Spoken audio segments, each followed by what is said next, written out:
MT실의 유서원입니다. 감사합니다. 그 아이폰하고 챗GPT가 뭐가 다른가, 뭐가 공통점이 있나라고 했을 때 스마트폰이라는 개념이 나오게 된 거는 아이폰입니다. 이런 챗GPT는 그만한 효과가 있는 거냐? 앞으로 여러분들이 업무를 진행하는 데 있어서 이런 생성형 AI를 활용할 줄 아느냐, 못하느냐에 따라서 업무에 진행하는 스타일이 달라지지 않을까. 그만큼 저는 파급 효과가 있다고 생각을 합니다. 시리 다 쓰셔보셨죠? 한번 빅스비 쓰셔보셨을 텐데 어때요? 써보니까 불편하지 않아요? 내가 질문을 이렇게 했는데도 이상한 엉뚱한 대답만 하고 있고 자꾸 나랑 이야기만 자꾸 대화하려고 하잖아요. 근데 얘는 챗GPT의 제일 큰 다른 점은 제가 무슨 이야기를 하더라도 잘 알아듣는, 그러니까 사람이 이야기하는 것처럼 이야기를 하더라도 내가 알아듣고 그 결과를 내보내주는 거죠. 보통 업무를 할 때는 사람들하고 얘기하죠. 그러면서 문제점들을 찾고 해결하라고 회의도 하고 하잖아요. 그런 느낌으로 이 챗GPT와 대화를 하게 됩니다. 저희가 네이버나 구글 할 때는 단어를 여러 번 검색하게 됩니다. 내가 원하는 데이터가 나올 때까지. 뭐 예를 들어서 우리나라에서 제일 맛있는 사과가 어떤 거야? 5월에 나오는 과일은 뭐야? 이렇게 검색을 할 때 블로그나 뉴스나 이런 것들을 검색하겠죠. 저장되어 있는 검색을 할 때 그럼 우리가 일일이 들어가면서 판단을 해야 됩니다. 하지만 챗GPT는 제가 던지면 있는 내용들을 다 취합해가지고 제일 가까운, 정답에 가까운 내용을 나오게 됩니다. 흔히 말하는 제가 학습, AI라는 인공지능 학습이 기존에 있던 인터넷들을 다 검색해가지고 중요도를 나눠요.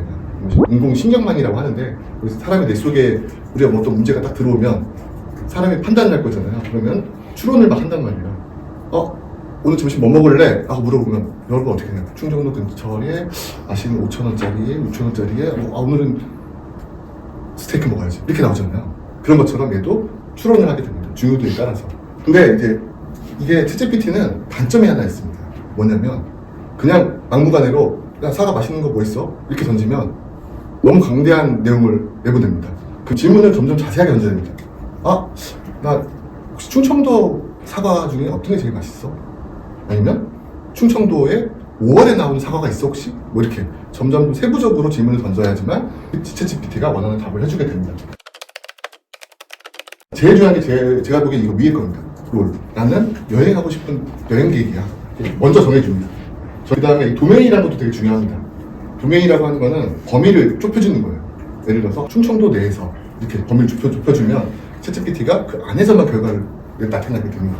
태국 여행을 이제 가는 여행객 입장에서 1월 한국에서 태국으로 2박 3일로 여행하기 좋은 여행지 추천해줘 라고 던졌더니 챗GPT가 태국의 수도인 방콕을 추천을 했어요. 그래서 일정은 1일차, 2일차, 3일차 일정을 저한테 안내를 해준 겁니다. 내가 보기에는 돈이 좀 적어.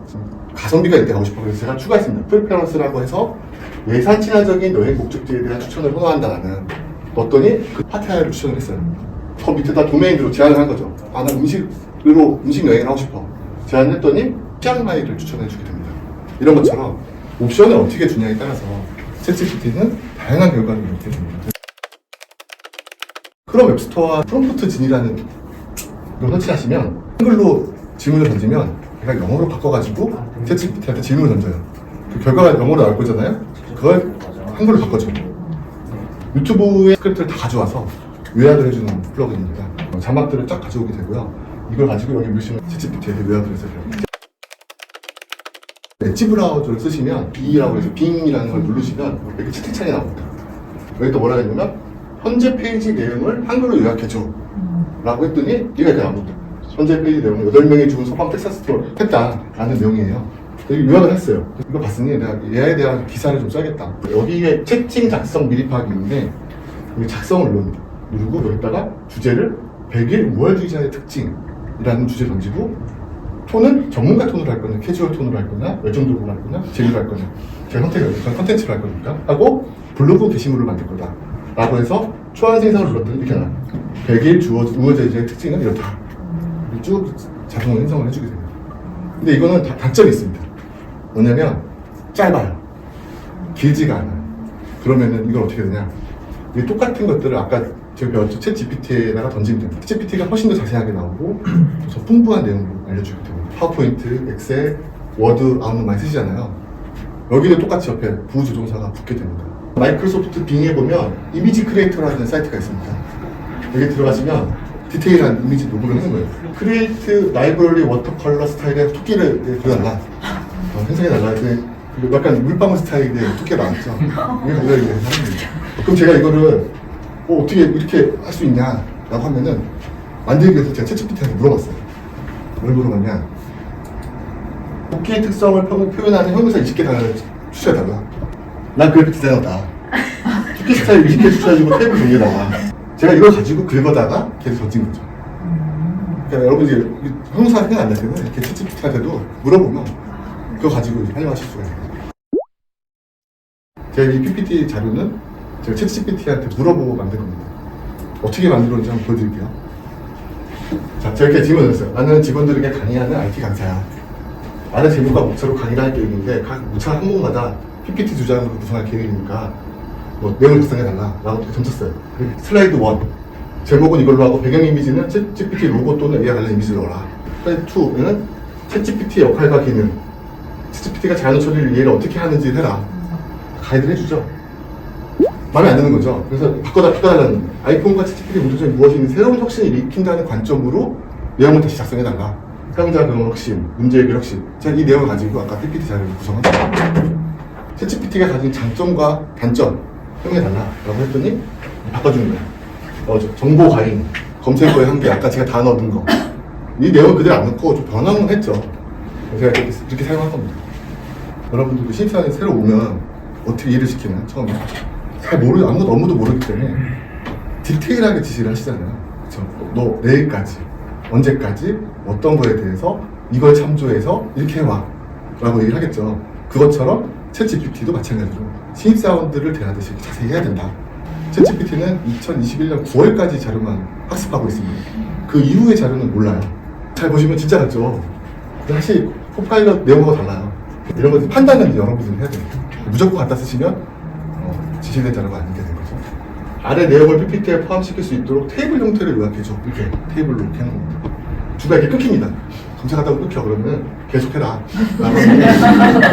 이렇게 또 계속 해주게 됩니다. 내가 질문했던 결과를 그 바탕으로 더 딥하게 들어갈 수 있습니다. 질문을 여러 번 나눠서 던질 수도 있고요. 마음에 안 들면 그 부분을 바꿔도 됩니다. 그러니까 아까 말씀드렸던 사람을 대하듯이 그렇게 질문 던지시면 되고요. 결과가 이렇게 나온 겁니다. 근데 이렇게 처음에 던지면 이렇게 안 나와. 다음 규칙을 따라 결과를 다시 요약해줘라. 마크다운 형식이라는 게 뭐냐면 이렇게 나오는 거죠. 이렇게 큰 글씨, 작은 글씨. 그리고 기사의 제목을 H1 폰트 크기로 만들고 자막이 마크다운 H2로 만들고 한글로 작성해라. 영어로 했으면 한글로 작성해라. 저한테 이거 의견 좀 달라 라고 한 게 있었어요. 그래서 제가 뭐라 하냐면 챗GPT에서 던지세요. 이걸 그대로 긁어다가 총대 팀장님한테 드렸더니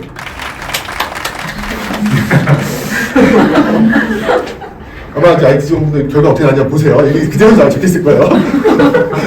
이제는 생각을 뭔가 어려워. 뭐지? 그러면 일단 던져보세요.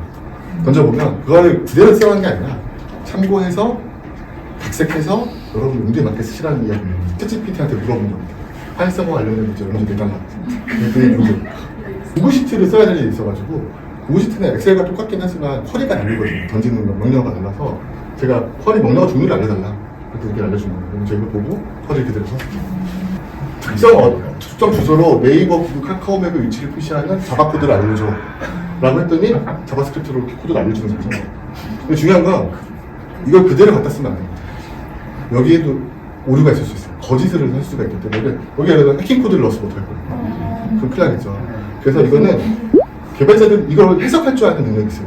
어떤 데이터도 마찬가지예요. 쓰시는 분들은 이걸 보고 그대로 쓰시면 안 되고 판단을 하실 줄 알아요. 바드라는 인공지능을 개발하고 있습니다. 아직은 이제 외국에서만 오픈되어 있고 우리나라에 쓸 수가 없는데 얘 나온 결과를 가지고 계속 또 던져보는 거죠. 검증용으로.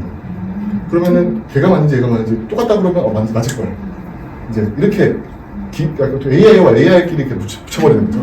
그렇게. 근데 문제가 뭐냐면 이 GitHub에 올라가는 코드들은 많은 회사들을 실제로 쓰고 있는 유료 프로그램 코드도 올리는 경우가 있거든요. 그걸 무작위로 지금 학습을 해서 주기 때문에 법정에 지금 걸려 있습니다. 최근에 이탈리아에서 챗GPT를 국가적으로 못 쓰게 막았어요. 독일도 조사를 하고 있대요.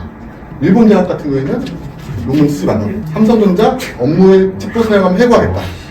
NC소프트 챗GPT 회사 내부 정보 입력하면 됩니다. 왜냐면 아까 제가 질문 던질 때 막 많은 내용을 넣고 이걸 요약해줘. 제 내용, 업무 내용을 넣을 수가 있겠죠. 우리 회사의 내년도 사업계획이 이거였는데 이거를 PPT로 만들어줘 라고 하면 그 내용이 서버에 올라갈 거 아니에요.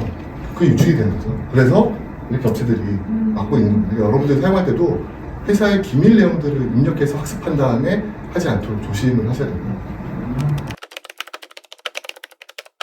이런 시대에는 우리가 뭘 해야 될 것이냐. 여기 보시면 세 가지. 인공지능이 뺏기 힘든 세 가지 있잖아요. 이 세 가지는 창의적 기능, 정교한 대인관계, 그 다음에 돌발 상황을 해결하는 문제도 뭐냐면 실제로 인간이 가서 해야 되는 거. 로봇이 나올 수도 있겠죠. 하지만 당장은 손재주가 필요한 것들. 어떤 위험상, 예를 전기가 나왔어. 그럼 AI가 해줄 수 없잖아요. 전기 기술자가 가야겠죠. 이런 것들은 대체하기 힘들 거다. 라는 관점이고요. 업무에 보조적으로 활용을 해야지 주로 쓰면 안 된다. 채찍질 제일 큰 장점은 생성입니다. 생성. 창작. 그러니까 여러분들이 질문을 던지면 얘가 나 대신 생각을 해주는 거예요.